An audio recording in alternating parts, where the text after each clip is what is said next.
अस्सलाम वालेकुम students, maths master corner में खुशामदीद। हमने स्टार्ट की हुई है चैप्टर नंबर 4 की मिसलेनियस एक्सरसाइज और आज हम इसका डिस्कस करेंगे क्वेश्चन नंबर 15।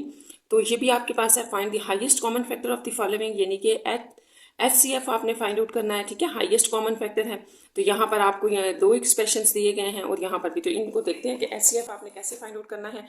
तो सबसे पहले तो आपने ये करना है कि यहाँ पर इसको प्राइम फैक्टराइजेशन से कर लें, क्योंकि लिखा हुआ नहीं है कैसे करना है, तो आप प्राइम फैक्टराइजेशन से कर लें। तो प्राइम फैक्टराइजेशन से करने के लिए आपको इनके प्राइम फैक्टर्स बनाने पड़ेंगे। देखें, एक एक्सप्रेशन आपके पास ये है, ये, और दूसरा एक्सप्रेशन है x³ plus 3x² minus 3x minus 9।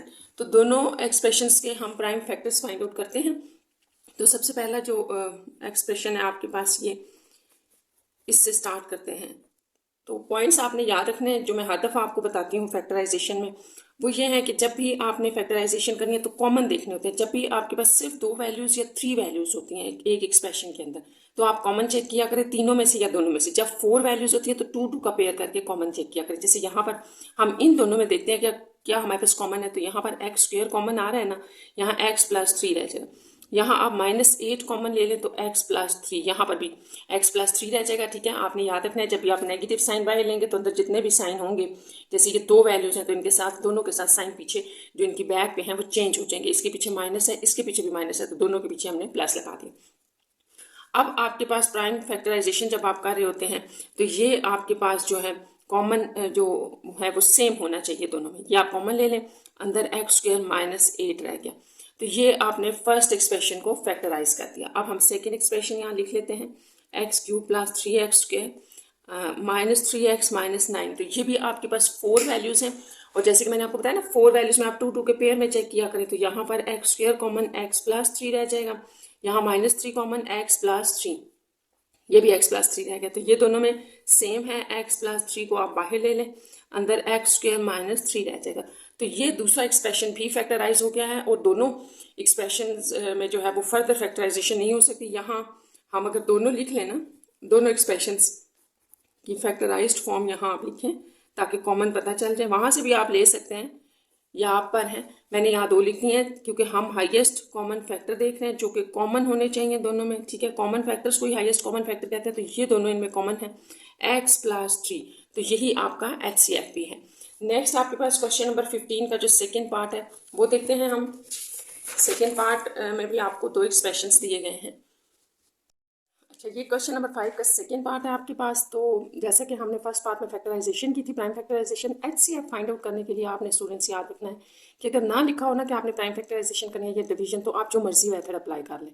तो ये हम डिवीजन मेथड से कर रहे हैं, वो सिर्फ इसलिए कि यहाँ पर ना तो यहाँ पर कोई कॉमन हो रहा है, ना इसकी फैक्टराइजेशन पॉसिबल नहीं हो रही, ना कोई क्यूब का फार्मूला बन रहा है, ना स्क्वायर का बन रहा है। आप वैल्यूज़ को देख सकते हैं। तो हम इसको डिवाइड कर लेते हैं। ठीक है, और डिवीजन में आपने पढ़ा है कि एक एक्सप्रेशन हम अंदर रखते हैं, एक बाहर। तो बड़ा एक्सप्रेशन आपके पास अंदर आएगा, छोटा बाहर आएगा। अब इन एक्सप्रेशंस में से आपको कैसे पता चलता है कि कौन सा जो है वो बड़ा है और छोटा? तो आपने सिर्फ फर्स्ट वैल्यू को देखना होता है। देखिए, 9x⁴ 3x⁴, इसका मतलब ये बड़ा एक्सप्रेशन है, तो ये बड़ी वैल्यू है आपके पास, इसको अंदर रख लें, और ये छोटी वैल्यू है। अब आपने फर्स्ट वैल्यू के ऊपर फोकस करना है। फर्स्ट को हमने किसी ऐसे नंबर से मल्टीप्लाई करना है कि ये फर्स्ट बन जाए। तो ये देखिए, x⁴ तो सेम है, तो आप 3 से मल्टीप्लाई करते हैं, 3 3 9x⁴। अब ये 3 जो है ना, ये आपके पास सारी वैल्यूज़ के साथ बारी बारी मल्टीप्लाई होता जाएगा। आपने इधर इसको लिखते जाना है। तो नेक्स्ट सेकंड वाले से इसको मल्टीप्लाई करें तो -3x³ बन रहा है। ठीक है, साथ आपने देखना है कि सेम वेरिएबल को सेम के नीचे रखना है। अब ये स्क्वायर वाली वैल्यू आ रही है -6x², तो यहाँ तो स्क्वायर नहीं है, आप इसको थोड़ा सा ऐसे बाहर करके लिखते।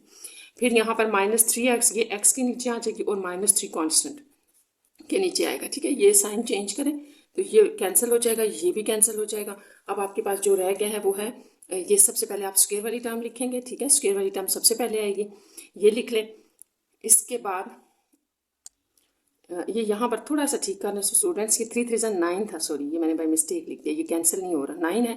तो ये होगा +6x³। उसके बाद ये +6x² की टर्म आएगी। अब आप इसको लिख लें +2x और +2। तो ये आपके पास रिमेनिंग में रह गया।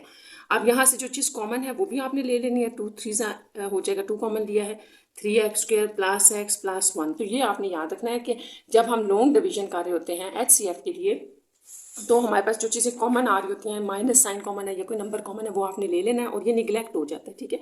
इसको निगलेक्ट करके अब आपने सिर्फ इसको देखना है। अगर अब आप इस एक्सप्रेशन को देखें ना, तो ये एक्सप्रेशन छोटा है इससे, ये वाला एक्सप्रेशन आपके पास बड़ा है, क्योंकि ये x की पावर 4 है, ये x की पावर 3, तो यहीं से डिवीजन चेंज कर लें। आपके पास वो एक्सप्रेशन जो लिखा है वो यहाँ अंदर आ जाएगा और फिर आपने डिवीजन स्टार्ट कर देनी है। इसको आप कैसे करना है कि यहाँ आपके पास 3 जो सेम है, सिंपल एक x से इसको मल्टीप्लाई कर लें, तो ये सारों के साथ मल्टीप्लाई हो जाएगा। 3x की पावर 4 प्लस 3x क्यूब आ जाएगा यहाँ, प्लस x स्क्वायर और प्लस x यूँ आ जाएगा। तो यहाँ पे आप जब साइन चेंज करेंगे तो अब आपके पास क्या आ रहा है, ये कैंसिल हो जाएगा, ये आपके पास -6x क्यूब हो जाएगा, ये -3x स्क्वायर -2x -1, तो ये आपके पास रिमेनिंग में रह जाएगा। अब यहाँ से भी पहले हम -1 कॉमन ले लेते हैं, 6x cube plus 3x square plus 2x plus 1, ये रह गया। अब अगर आप देखें तो ये एक्सप्रेशन बड़ा है, ये छोटा है, तो अब आपने इस एक्सप्रेशन को बाहर रहने देना है, ये अंदर है। तो एक तो ये है कि आप यहीं से डिवीजन कर दें, ठीक है। दूसरा आप इसको अगेन यहाँ डिवीजन दे सकते हैं, तो ये इसको आपने इसी के साथ डिवीजन करनी है ना, तो यहीं पर रिजल्ट लिख लें। देखिए आप 3x क्यूब है, ये 6 है, तो +2 के साथ कर लें इसको, तो 2 3 6x क्यूब आ जाएगा, ठीक है। नेक्स्ट इस 2 को आगे मल्टीप्लाई करें, +6x square plus 2x plus 2, तो आप इसको माइनस करके देख लेते हैं, ये कैंसिल हो जाएगा, ये भी कैंसिल हो गया, तो यहाँ आ जाएगा -3x स्क्वायर -1, ये रह गया। आपने यहाँ से अगर -1 कॉमन ले लिया तो 3x स्क्वायर +1 रह जाएगा। अब आपके पास ये एक्सप्रेशन है और ये वाला जो आप डिवाइड कर रहे थे, जिससे ये डिवीजन के बाहर यही आ रहा है, 2 दफ़ा भी इसने यहाँ डिवीजन किया, तो ये एक्सप्रेशन अब आपके पास बड़ा हो गया, ये छोटा है, तो यहीं से आप डिवीजन बना लें और उस एक्सप्रेशन को यहाँ अंदर लगा लें। अब फर्स्ट उसी तरह से करना है, तो देखिए 3x स्क्वायर है, 3x क्यूब है, एक x के साथ इसको मल्टीप्लाई कर दें, 3x क्यूब और प्लस x आ जाएगा। यहाँ जो वेरिएबल सेम होते हैं ना, उनको एक दूसरे के नीचे लिखते हैं, और जो नहीं आ रहे वो एज इट इज़ आपने नीचे उतारने होते हैं। ये कैंसिल हो जाएगा, तो देखिए यहाँ से 3x स्क्वायर रह जाएगा, ये भी कैंसिल हो गया, +1, तो ये दोनों सेम आ गए। आप +1 के साथ इसको मल्टीप्लाई करें तो 3x स्क्वायर +1, तो इसका मतलब ये हुआ कि इसने सारे एक्सप्रेशन को ख़त्म कर दिया, तो यही आपका HCF है, 3x स्क्वायर +1, यह आपका इसका आंसर है। नेक्स्ट हम देखते हैं क्वेश्चन नंबर 16। क्वेश्चन नंबर 16 जो है वो है आपके पास, find the LCM of the following. तो आपने इन एक्सप्रेशंस का एलसीएम लेना है। फर्स्ट पार्ट हमने लिख लिया है, देखिए फर्स्ट पार्ट से स्टार्ट करते हैं। अब एलसीएम आपको पता है कि क्या है। एलसीएम आपके पास होता है कॉमन फैक्टर और नॉन कॉमन की प्रोडक्ट। तो सबसे पहले हम फर्स्ट एक्सप्रेशन लेते हैं, जैसे ये है, और इसको फैक्टराइज स्टार्ट करते हैं। तो आप इसको मिड टर्म ब्रेक से कर लें, ठीक है। 2 1 2 है, 2 देखें ये यहाँ पे मल्टीप्लाई होगा, तो 2 आप लेना है और 3x बन रहा हो, तो इसको आप यूँ लिख लें, 2x square plus 2x plus x plus 1, ये इससे हो जाएगा। 2x कॉमन ले लें, x प्लस 1 रह जाएगा, +1 कॉमन ले लें, ये आ गया। यहाँ से x प्लस 1 जो है वो आपके पास कॉमन आ जाएगा, और रिमेनिंग में ये हमने मिड टर्म ब्रेक की है, और फर्स्ट एक्सप्रेशन का ये हमारे पास फैक्टराइज फॉर्म आ गया। सेकेंड एक्सप्रेशन लिख लेते हैं। इसमें भी आप देखें 2 2 4, तो 4 आपने बनाना है, तो 4 × 1 कर लें, 5 भी बन जाएगा, +4x प्लस x, ये 5 भी बन रहा है, +2 यहाँ से कॉमन लें, ये आपके पास आ जाएगा 2x common, x plus 2 plus 1 common, x plus 2, तो इसकी जो फैक्टराइज्ड फॉर्म है वो आपके पास ये आ गई सेकेंड एक्सप्रेशन की। तो थर्ड एक्सप्रेशन लिख लेते हैं, 3 है आपके पास, इसमें आपने 2 और 1 ले लें तो मिड टर्म ब्रेक हो जाएगी, ठीक है, और 3 भी आ जाएगा। 2x प्लस x प्लस 2, यहाँ से आप x कॉमन ले लें, x प्लस 2 प्लस 1 कॉमन ले लें, x प्लस 2, तो x प्लस 1 रह जाएगा अगर आप x प्लस 2 कॉमन लेते हैं। तो ये थर्ड जो है वो आपके पास आ गया। तो ये तीनों लिख के हम कॉमन और नॉन कॉमन फाइंड आउट करते हैं। तो ये तीनों एक्सप्रेशंस मैंने लिखे हैं और इनकी फैक्टराइज्ड फॉर्म जो अभी हमने फाइंड आउट किया। तो जैसे कि मैंने आपको बताया था हम एलसीएम फाइंड आउट कर रहे हैं ना, तो सबसे पहले आपने इनके अंदर कॉमन फैक्टर्स देखने हैं। तो कॉमन फैक्टर्स हमारे पास हैं जो तीनों में कॉमन होंगे, ठीक है। तो वो आपके पास बन रहे हैं, तीनों में कॉमन नहीं है यहाँ पे, बल्कि 2 2 में लेने हैं आपने। अच्छा, ये बात आपने याद रखनी है स्टूडेंट्स कि जब आप HCF लेते हो ना, तो वो तीनों में कॉमन होते हैं, उसको हम HCF कहते हैं। लेकिन जो कॉमन आपके पास यहाँ पर यूज़ हो रहे हैं LCM में, वो तीनों में कॉमन भी आप ले सकते हैं अगर है, और अगर 2 में कॉमन होता है तो वो भी ले सकते हैं। जैसे देखें ये वाला और ये 2 में कॉमन है ना, तो ये यहाँ कॉमन में लिख लें। इसी तरह ये वाला और ये वाला जो है, ये दोनों हमने कॉमन लिए, और ये दोनों भी कॉमन थे, 2 में है, तो ये भी कॉमन वाले में लिख लें। और आपके पास ये रह जाएगा, ठीक है, इसको भी आप कॉमन में लिख लें। ये तो आपके पास ये सारे ही आ गए हैं। नॉन कॉमन में आपके पास 1 होगा या कुछ भी नहीं होगा, ठीक है। नॉन कॉमन में आप ये लिख लें, नॉन कॉमन में 1। तो एलसीएम आपका क्या हुआ, दोनों की प्रोडक्ट होता है ना, तो बस यही आपका आंसर है, इनकी प्रोडक्ट यही बनेगी, 2x + 1, तो ये आपका एलसीएम बन गया। अब इसका सेकेंड पार्ट लिख लेते हैं। यह आपके पास सेकेंड पार्ट है, ठीक है। इसी तरह फर्स्ट एक्सप्रेशन लिखें, प्राइम फैक्टराइजेशन करनी है तो इसको भी हम मिड टर्म ब्रेक से कर लेते हैं। जैसे 6 3 है, यहाँ पर ये नंबर मिलाकर आपने देखना है 18 होता है, तो 2 नंबर ऐसे ले लें जिनकी प्रोडक्ट 18 हो और ऐड सब्ट्रैक्ट करने से आपको 11 भी दे रहे हो। तो 9 2 जो है वो आपके पास 18 होता है, 9 और 2 11 भी होता है, तो 9 और 2 में इसको ब्रेक कर लें। यहाँ से अब आप देखें कॉमन 3x कॉमन है तो x + 3 रह जाएगा, +2 कॉमन है तो x + 3। यहाँ x + 3 को आप कॉमन ले लें तो रिमेनिंग में 3x + 2 रह जाएगा। ये इसकी फैक्टराइज्ड फॉर्म है। सेकेंड एक्सप्रेशन लिखते हैं हम। सेकेंड एक्सप्रेशन लिखते हैं 16 पार्ट नंबर 2 का, तो 3x² + 8x + 4 ये है एक्सप्रेशन आपके पास। तो ये 4 3 12 है, तो 12 आपने ऐसे लेना है कि फिर 8 भी बने, तो 6 2 ले लेते हैं।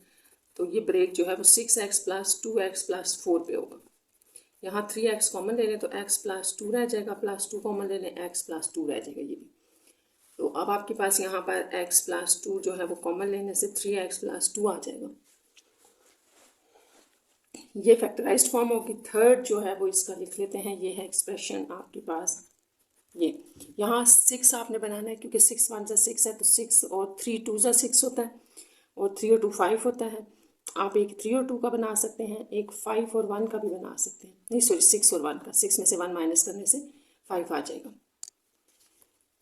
x² + 3x + 2x ये हमने किया, ठीक है। अब यहाँ पर x कॉमन ले लें, x + 3 और +2 कॉमन लेने से x + 3।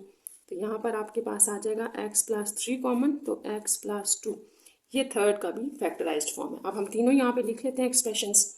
तो ये स्टूडेंट्स आपके पास तीनों एक्सप्रेशंस हैं जिनकी अभी भी हमने फैक्टर्स निकाले हैं और यहाँ मैंने लिख लिए हैं, ठीक है, ताकि आपके सामने लिखे हो तो आप कॉमन और नॉन कॉमन देख लें। तो कॉमन मैंने आपको बताया था, जैसे कि आप जब एलसीएम में कर रहे होते हैं ना, तो वो तीनों में कॉमन भी कॉमन हो सकता है और 2 में जो कॉमन होता है उसको भी हम ले लेते हैं। तो यहाँ पर देखिए ये दोनों में कॉमन है, ये भी दोनों में कॉमन है और ये भी दोनों में कॉमन है।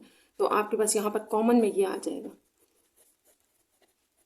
ये आ गया, ठीक है। और अब आपको जो नॉन कॉमन है तो उसमें आप 1 लिख लें क्योंकि कुछ भी नहीं आपके पास रिमेनिंग में बचा। तो एलसीएम जो है वो कॉमन और नॉन कॉमन की प्रोडक्ट होती है। तो ये आपके पास इसका एलसीएम आ गया। नेक्स्ट हम देखते हैं क्वेश्चन नंबर 17 में आप देखें कि क्या है। क्वेश्चन नंबर 17 जो है वो आपका find the HCF and LCM of the following expressions. तो यहाँ पर 1 2 और 3 एक्सप्रेशंस दिए गए हैं, उनमें LCM और HCF दोनों आपने फाइंड आउट करना है। ये क्वेश्चन नंबर 17 है आपके पास। अच्छा, अब 3 एक्सप्रेशंस हैं आपके पास। यहाँ पर सबसे पहले एक एक्सप्रेशन लिख लेते हैं, हमने वही LCM और HCF फाइंड आउट करना है। तो ये फर्स्ट एक्सप्रेशन हमने लिख लिया। अच्छा, अब आप अगर देखें ना तो यहाँ से कॉमन तो कुछ नहीं आ सकता, ये दोनों ये और है ये और है, ये दोनों डिफरेंट है, तो इसका तो कोई फ़ायदा नहीं है। हम ऐसे करते हैं कि इसको पहले मल्टीप्लाई कर देते हैं, ओपन कर लेते हैं और फिर जो है ना हम खुद से पेयर करके इसको रीअरेंज कर लेंगे। तो पेयरिंग हम ऐसे करते हैं कि ए को इसके साथ रख लें, यानी a² - b², 4 वैल्यूज है ना, तो पेयर्स बना लें, AC को इसके साथ रख लें, यानी कि हम खुद इनकी पेयरिंग करते हैं। तो अब आपने क्या करना है, ये आपको पता है, अगर आप इन दोनों को लेते हैं तो आप कहते हैं a + b और a - b। यहाँ आपने आइडेंटिटी ओपन कर दी और यहाँ पर आप अगर देखें तो c कॉमन है, तो a - b रिमेनिंग में रह जाएगा।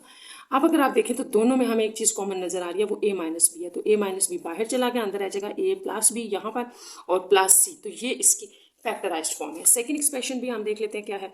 तो ये b × b + a है।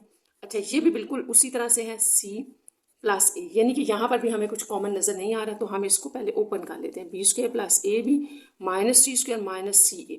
अब आप इन दोनों को इकट्ठा रख लें, जो स्क्वायर वाले हैं ना उनको आपने इकट्ठा करना है ताकि फार्मूला ओपन हो जाए, और ये a b -ca को लगा लें। यहाँ से आपके पास फिर वही identity b + c b - c वाली लग रही है, और यहाँ आप a कॉमन ले लें तो b - c। अब ये b - c पार्ट दोनों में कॉमन है, या आप यहाँ ले लें तो अंदर a + b + c, यानी कि b + c + a रह गया था, मैंने थोड़ा अरेंज करके लिख लिया। ये सेकेंड एक्सप्रेशन हो गया। थर्ड एक्सप्रेशन देख लें, c × c + b, वो भी बिल्कुल सेम इसी तरह से होगा कि आप पहले इसको मल्टीप्लाई कर दें क्योंकि कुछ कॉमन हमें नज़र नहीं आ रहा, -a² - ab। और अब आपको कुछ समझ आ गया होगा कि स्क्वायर वाली टर्म्स हमने इकट्ठी लिख लेनी है। और ये cb - ab तो यहाँ पर इसको फिर ओपन करते हैं, सी प्लस ए हो जाएगा और सी माइनस ए, जबकि यहाँ पर आप बी कॉमन ले लें तो सी माइनस ए, इस तरह ये सी माइनस ए वाला हम कॉमन ले लेंगे तो आपके पास रिमेनिंग है, देखें क्या रह जाएगा, वही ए प्लस बी प्लस सी रह जाएगा। तो ये आपने भी चेक कर लेना, सी माइनस ए अगर हम कॉमन ले लें तो ए प्लस बी प्लस सी रिमेनिंग में रह जाएगा। ये थर्ड एक्सप्रेशन है। तो अब मैं तीनों एक्सप्रेशन लिख के इनके जो है वो लिख लेती हूँ फैक्टराइज्ड फॉर्म, फिर हम कॉमन और नॉन कॉमन चेक करेंगे। तो ये स्टूडेंट्स मैंने तीनों एक्सप्रेशंस लिख लिए हैं और इनकी ये जो फैक्टराइज्ड फॉर्म हमने फाइंड आउट की थी, ये फैक्टराइज्ड फॉर्म है इनकी। अब सबसे पहले आपका क्वेश्चन था HCF यानी कि कॉमन इनमें आपने बताना है, हाईएस्ट कॉमन बताना है। तो इनमें ये देखिए ये वाला पार्ट सारा कॉमन है, तो यही इसका HCF भी बनेगा, ये कॉमन में आ जाएगा। जब आप नॉन कॉमन की बात करते हैं, क्योंकि आपने अभी LCM भी फाइंड करना है, ठीक है, तो LCM में कॉमन और नॉन कॉमन की प्रोडक्ट होती है, तो नॉन कॉमन में ये तीनों आ जाएंगे, तीनों आपस में नॉन कॉमन है, ये आ गया। तो अब आपके पास जो LCM होगा वो होगा कॉमन की कॉमन, यानी कि ये था और इसकी प्रोडक्ट विद नॉन कॉमन, ये, तो ये आपका LCM होगा। इस तरह यहाँ पर आपका ये 17 नंबर क्वेश्चन जो है वो कंप्लीट हो जाता है। 18 देखें, नंबर 18 जो है वो आपका है फाइंड स्क्वायर रूट ऑफ, आपने इसका स्क्वायर रूट फाइंड आउट करना है। तो स्क्वायर रूट में स्टूडेंट्स आपने याद रखना है हमेशा डिसेंडिंग ऑर्डर में या असेंडिंग ऑर्डर में आपका क्वेश्चन होना चाहिए। जैसे ये डिसेंडिंग ऑर्डर में लिखा है, किसी एक वेरिएबल या कांस्टेंट के लिहाज से आपने देखना होता है। जैसे ये ए स्क्वायर के लिहाज से लिखा है, सबसे बड़ी वैल्यू अगर हम यहाँ देखें ना तो ए स्क्वायर बड़ी है, फिर ए की पावर 1, फिर ए की पावर 0, फिर ए की पावर -1, यानी कि इसको ऊपर लाइन दो, ए की पावर -2। तो ये बिल्कुल आपके पास सही डिसेंडिंग ऑर्डर में लिखा है। और अगर आप एक्स स्क्वायर के लिहाज से लिखना चाहते हैं तो इसी को आप उल्टा करेंगे तो वो आ जाएगा। तो हम इसको यहीं से स्टार्ट कर रहे हैं। क्वेश्चन नंबर 18 मैंने लिखा हुआ है, देखें हमने कैसे स्टार्ट करना है इसको। तो ये आप जो स्क्वायर रूट करते हैं वो कैसे होता है कि ये फर्स्ट नंबर आपने बनाना है, दो सेम नंबर को आपस में मल्टीप्लाई करें ताकि ये बन जाए। तो हम 3a ओवर x को अगर 3a ओवर x से ही मल्टीप्लाई करें तो ये हमारे पास जो है वो ये बन जाएगा, ठीक है। तो ऊपर 3 3 9x square over a square, sorry x square बन जाएगा। तो ये एक वैल्यू यहाँ से बनेगी, ये कैंसिल हो जाएगी। नेक्स्ट स्टेप आपका ये होता है कि आपने इन दोनों को ऐड करके यहाँ लिखना है, तो ये हो जाएगा 6a ओवर x। तो ये मैं आपको समझा देती हूँ, ये ज़रूरी है कि आपको पता हो ये कैसे आया है। ये यहाँ देखें आप, आपके पास 3a ओवर एक्स था, इसको प्लस करना है 3a ओवर एक्स में। तो देखिए दोनों की बेस है मैंने, तो LCM होगा 3a प्लस 3a, तो ये आपके पास 6a ओवर एक्स होगा। तो आपने इनको मल्टीप्लाई नहीं कर देना, वही मैंने यहाँ पर भी लिखा है, मल्टीप्लिकेशन हमने पहले की थी। अब नेक्स्ट स्टेप आपका ये है कि ये सारे नीचे लिखते हैं, -6a over 5x plus 101 over 25 -4x over 15a plus 4x square over 9a square. तो ये वाला अब आपने बनाना है। अब बनाना कैसे है कि इसको यहाँ पर हमने एक ऐसा नंबर लिखना है, देखिए यहाँ माइनस है ना, तो यहाँ माइनस लगा दें। आप ख्याल रखना आपने, यहाँ आपने एक ऐसा नंबर लिखना है जिसको आप यहाँ मल्टीप्लाई करें तो ये बनना चाहिए। तो देखिए ऊपर तो 6 सेम है, ऊपर आ जाएगा 1 डिवाइडेड बाय नीचे 5x होना चाहिए, जबकि 6x है तो आप 5 से ले लें। अब इसको अगर आप इसके साथ मल्टीप्लाई करते हैं, देखिए इसको मल्टीप्लाई करके देखिए 6a ओवर एक्स को 1 ओवर 5 से हम मल्टीप्लाई कर रहे हैं, तो 6a ओवर 5x, तो ये देखिए ये वाला बन गया और नेगेटिव साइन हमने लगाया हुआ था। तो यही आपने यहाँ पर भी लिखना है, ठीक है। अब इसको जो है ये जो आपके पास लिखा है ये आपने दोनों के साथ मल्टीप्लाई करना है। तो वहाँ से आप देख के इन दोनों के साथ मल्टीप्लाई करेंगे, इसको यहाँ लिख लें, एक ही बात है। इनको आपने इसको आपने इधर भी मल्टीप्लाई करना है, इधर भी, फिर यहाँ लिखना है। तो ये जब यहाँ मल्टीप्लाई होगा तो माइनस, देखें अभी मैंने आपको बताया कैसे ये 6a ओवर 5x बन रहा है, यहाँ बताया। तो ये अब जब यहाँ मल्टीप्लाई होगा तो प्लस 1 ओवर 25 हो जाएगा, माइनस माइनस प्लस, और 1 1 से 125, तो ये आपके पास आ जाएगा, ये कैंसिल हो जाएगा यहाँ से। फिर इसको देखना है आपने कि ये हमने कैसे सॉल्व करना है। तो देखिए 101 ओवर 25 है, -1 ओवर 25 है, तो 25 ऊपर आपके पास 100 रह जाएगा। तो इसको अगर आप आगे फर्दर सॉल्व करते हैं तो 4 रह गया, यानी कि सारे का आंसर जो है वो 4 रह गया। आप इसको यहाँ डायरेक्ट सॉल्व करके लिख सकते हैं, मैंने यहाँ बता दिया 4। नेक्स्ट ये दोनों जो हैं वो आपके पास एज इट इज़ नीचे आ जाएंगे। अच्छा, अब नेक्स्ट स्टेप यहाँ पर फिर वही रिपीट होगा जो आपने पहले किया। ये वाला पार्ट तो अब आपका एज इट इज़ आ जाएगा, इसके ऊपर कुछ भी नहीं करना, ठीक है। ये जो आपने इन दोनों को मल्टीप्लाई किया था, इन दोनों को आपने ऐड करके लिखना है। तो देखिए जब आप -1/5 को -1/5 में ऐड कर रहे हैं तो 5 LCM, -1 -2/5 है, तो यहाँ -2/5। अब आप देखिए पहले नंबर के साथ प्लस है तो यहाँ प्लस आ जाएगा। अब आप थर्ड स्टेप करें ना तो थर्ड के अकॉर्डिंग आपने चलना है। यहाँ आपने कुछ ऐसा लिखना है, उसको यहाँ मल्टीप्लाई करने से ये वाला नंबर बन जाए, तो +4 बन जाए। तो अब आपने इसको देखना है कि हमने क्या करना है। देखें 4 बनाना है ना आपने यहाँ पर, तो बड़ा आसान है। ये यहाँ 6 आप देखें, ये जो 6 लिखा है ये 3 × 2 होता है। 3 इंटू 2 है ना, तो मुझे 2 के साथ एक 2 चाहिए ताकि 4 बन जाए। तो ये हो गया 2 जब इस 2 के साथ ये जो 6 आप ब्रेक करेंगे, 2 के साथ 2 मल्टीप्लाई होगा 4 आ जाएगा। 3 एक्स्ट्रा है, उस 3 को कैंसिल करने के लिए डिवीजन में लगा दें। यहाँ तक हो गया। अब ये ए ख़त्म करना है, इसको भी डिवीजन में लगा दें। ये एक्स ख़त्म करना है, इसको ऊपर लगा दें। तो ये चीज़ आपने इस तरह से याद रखनी है। अगर नहीं समझ आई तो फिर मैं यहाँ आपको फिर एक दफ़ा बता देती हूँ कि 6a/x के साथ यहाँ कुछ ऐसा मल्टीप्लाई करना है कि मेरे पास सिर्फ 4 बच जाए। तो मैंने देखे स्टूडेंट्स ऐसे किया है कि 3 यहाँ लगा दिया ताकि 3 जब यहाँ कैंसिल होगा, 3 2 से 6 देगा तो 2 किसी के साथ मिलकर 4 बनाएगा ना, तो वो 2 यहाँ लगा दिया। ये a कैंसिल करने के लिए नीचे लगा दिया, ये x कैंसिल करने के लिए यहाँ। तो यही चीज़ हमने यहाँ की है। अगर आपको ये समझ आ गई है तो यही वैल्यू आपने यहाँ ऊपर भी लिखनी है, +2x/3a, क्योंकि स्क्वायर रूट आपका ऊपर आ रहा है। तो वो जो वैल्यू आपने लिखी है उसको मैंने बताया था यहाँ लिख लें, वहाँ ऊपर से भी आप चेक कर सकते हैं। यहाँ से इसको आपने बारी बारी तीनों के साथ मल्टीप्लाई करना है। तो जब फर्स्ट के साथ मल्टीप्लाई करेंगे तो आप सारा दोबारा करने की जरूरत नहीं है, क्योंकि हमें पता है हमने यहाँ चेक करके लिखा है 4 बनेगा। यहाँ आप मल्टीप्लाई करें तो ये बन जाएगा -4x/15a। देखिए ऊपर वाले ऊपर मल्टीप्लाई हो जाएंगे, 2 2 = 4x और 5 3 = 15x, और ये दोनों जब मल्टीप्लाई होंगे 2 2 = 4x² / 9a²। तो अगर आप वैल्यू सही लिखेंगे तो बिल्कुल एग्जैक्ट आपका आंसर आ जाएगा। तो स्क्वायर रूट आपका ये बनना, ठीक है। तो आप यहाँ इसको लिख लें कि जो स्क्वायर रूट है आपका गिवन एक्सप्रेशन का वो 3a/x - 1/5 + 2x/3a है। तो ये इसका 18 का आंसर भी है। नेक्स्ट आपका क्वेश्चन नंबर 19 है, सिंप्लीफाई द फॉलोइंग, ठीक है। All the expressions in the denominator are non zero. नीचे वाले एक्सप्रेशंस के लिए कहा गया कि वो डिनोमिनेटर वाले एक्सप्रेशंस नॉन जीरो है और सिंप्लीफाई करना है। तो ये सारा हम 19 का फर्स्ट पार्ट लिखते हैं। ये 19 का फर्स्ट पार्ट है आपके पास। अच्छा, यहाँ पर हमने सारे एक्सप्रेशंस लिख लिए हैं, तो इनके दरमियान या तो मल्टीप्लिकेशन है या डिवीजन है। तो आपने याद रखना है ये जितने भी आपके पास एक्सप्रेशंस हैं ना, आपने इन सब की मिड टर्म ब्रेक करनी है और सिंप्लीफाई करना है। फिर देखते हैं क्या कैंसिल होता है। तो यहाँ से स्टार्ट करते हैं। ये x² + 2x - x -2 हो जाएगा, ठीक है। इस तरह मिड टर्म ब्रेक होगी। यहाँ पर आप 5 4 से 20 ले लें और -5x + 4 ले लें, ताकि बीच में एक -x भी बच जाएगा। ये इस तरह से मिड टर्म ब्रेक होगी। यहाँ आ जाए, यहाँ 4 1 है, 4 और 5 लेना है, तो x² + 4x + x ले लें, +4 डिवाइडेड बाय x कॉमन ले लें। फैक्टराइज कर रहे हैं ना, तो जहाँ पे आपके पास मिड टर्म ब्रेक हो रही है मिड टर्म ब्रेक कर लें, कॉमन हो रहा है कॉमन कर लें। अब इसको हम थोड़ा सा यहाँ स्पेस नहीं है तो मैं नीचे लिख रही हूँ। इसकी जो है वो मिड टर्म ब्रेक होगी, तो आपको 2 चाहिए, तो आप इसको लिख लें x² + 2x + x, 3 भी बन जाएगा इस तरह से। ये मिड टर्म ब्रेक होगी। यहाँ 15 चाहिए और बीच में -2, यानी कि दो नंबर्स को मल्टीप्लाई करें, उनकी प्रोडक्ट 15 हो और ऐड और सब्ट्रैक्ट करने से वो 2 दे रही हूँ। तो आपके पास होता है 5 3 = 15, 5 में से 3 माइनस करने से 2 भी आएगा। तो यहाँ पे हम -5x + 3x - 15 लिखते हैं। इस तरफ आपके पास स्टूडेंट्स ये तो एज इट इज़ ही रहेगा और ये भी एज इट इज़ रहेगा। अब साथ में जो मिड टर्म ब्रेक किया तो उसको सिंप्लीफाई भी करते जाते हैं। यहाँ से x कॉमन ले लें तो x + 2 रह जाएगा। यहाँ -1 कॉमन लेने से x + 2। डिनोमिनेटर में देखें, यहाँ पर आपके पास क्या रह गया था, यहाँ पर x कॉमन लेने से x -5 रह गया और +4 कॉमन लेने से x -5। तो जितनी भी हमने मिड टर्म ब्रेक किए हैं अब उनकी सिंप्लीफिकेशन हो रही है। यहाँ पर आप देखें मल्टीप्लाई x कॉमन ले लें, x +4 +1 कॉमन x +4। डिनोमिनेटर में यहाँ ये तो है ही ऐसा, तो इसको आप एज इट इज़ लिख दें।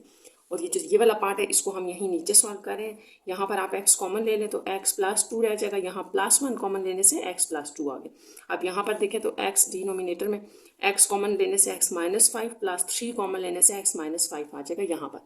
और ये वाला आपने अभी एज इट इज़ लिख देना है, +3/x²। तो ये सारे कटिंग हो जाएगी जब हम इनकी सिंप्लीफिकेशन कर लेंगे। अब आप यहाँ देखिए क्या बच गया, x +2 साथ में x -1। डिनोमिनेटर में x -5, ये आप कॉमन ले रहे हैं ना, तो रिमेनिंग में जो रह गया वो लिखते जाना है, x +4।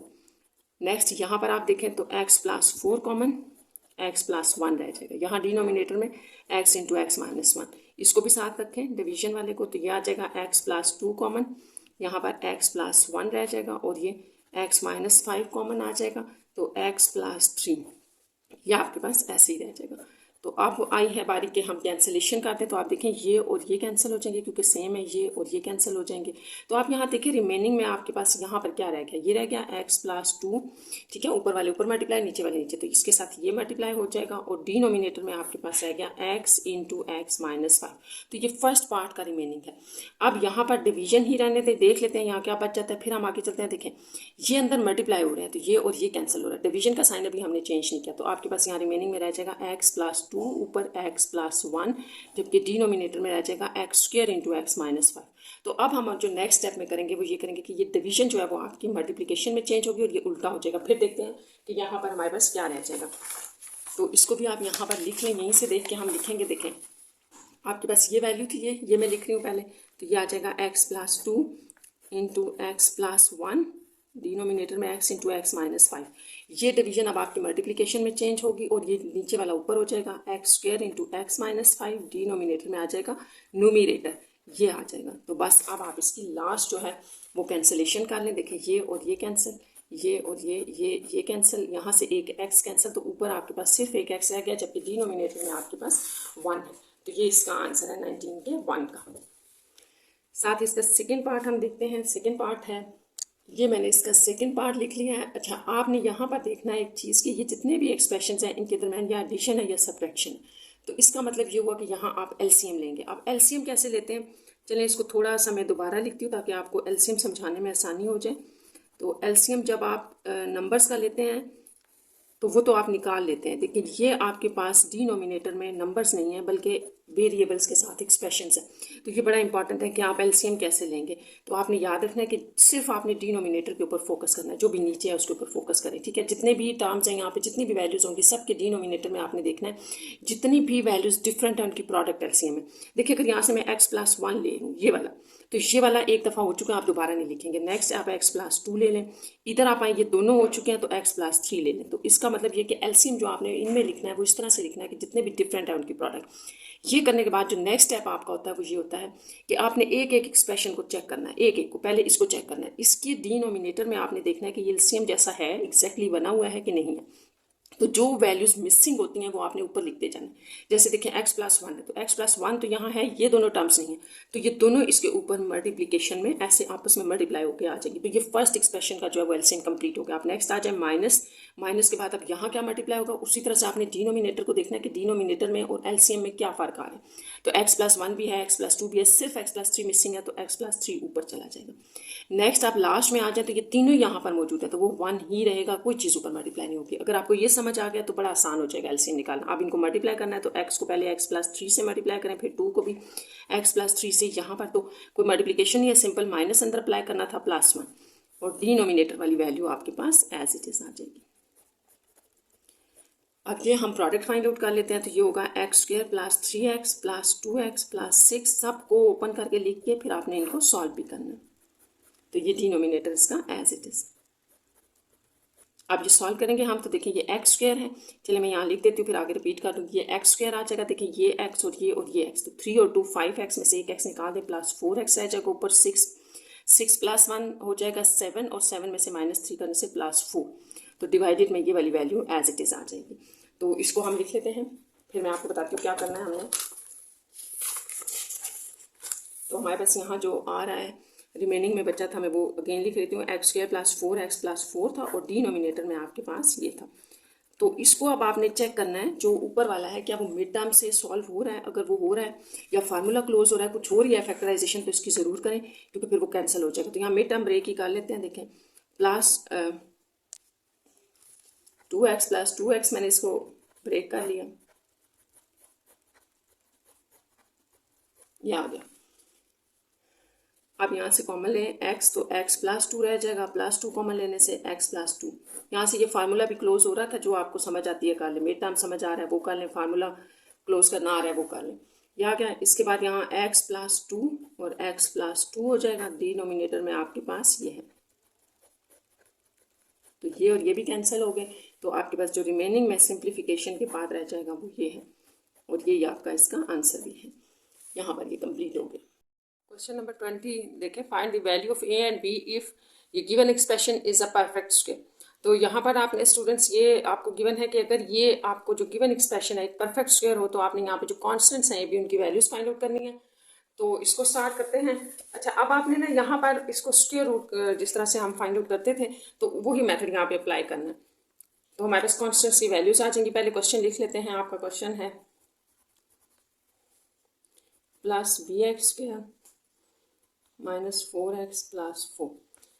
अच्छा, इस क्वेश्चन को करने के लिए यहाँ पर आपके पास जो कांस्टेंट a भी हमने फाइंड आउट करने हैं, तो अगर हम इसको ना स्क्वायर रूट के अंदर रखें और इसका स्क्वायर रूट स्टार्ट करें, तो आपने एक बात याद रखनी है कि एक वैल्यू के बाद ही कांस्टेंट स्टार्ट हो रहे हैं।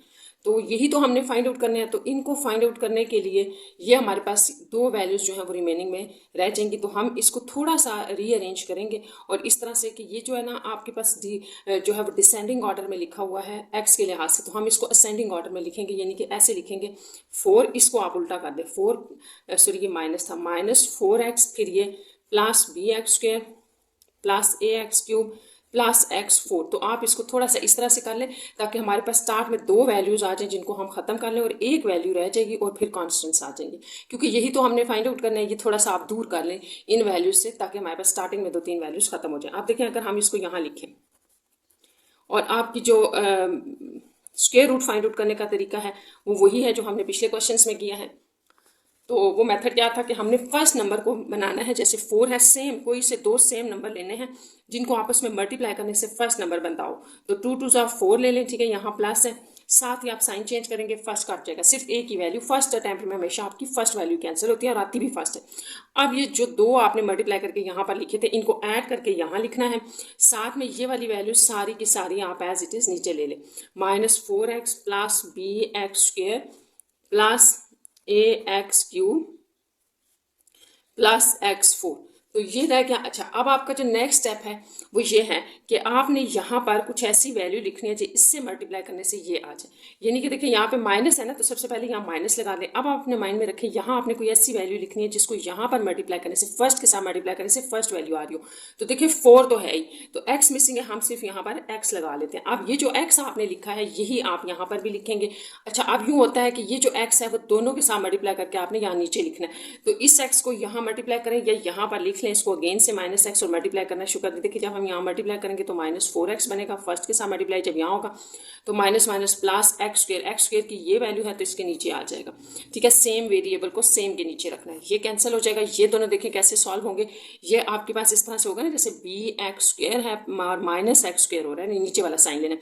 तो आप अगर यहाँ से x² कॉमन लेते हैं तो b-1 बच जाएगा, तो ये यहाँ हम लिख लेते हैं b-1 x²। इन दोनों को हमने सॉल्व करके लिखा और ये दोनों जो हैं वो आपके पास एज इट इज़ आ जाएंगे, ax³ प्लस x4।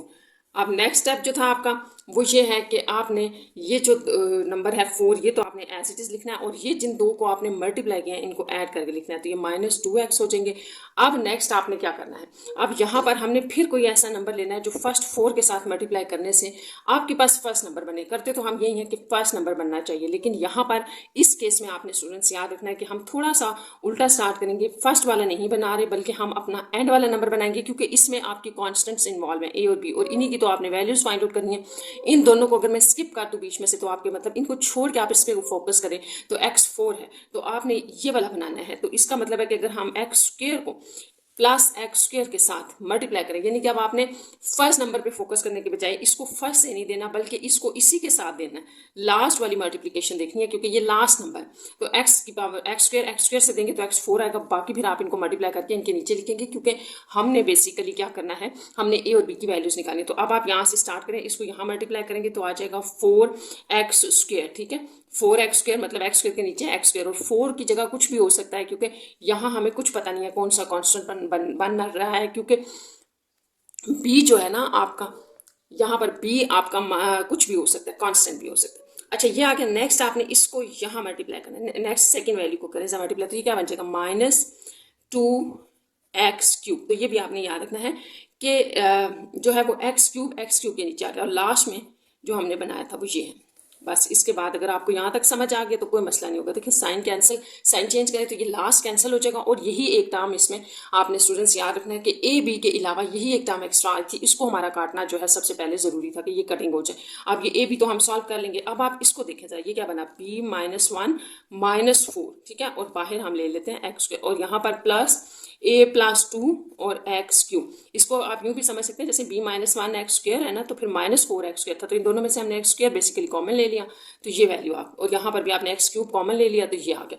अब आप यहाँ देखें ये आ रहा है b-5, अच्छा x² और ये आपके पास आ रहा है a+2 x³।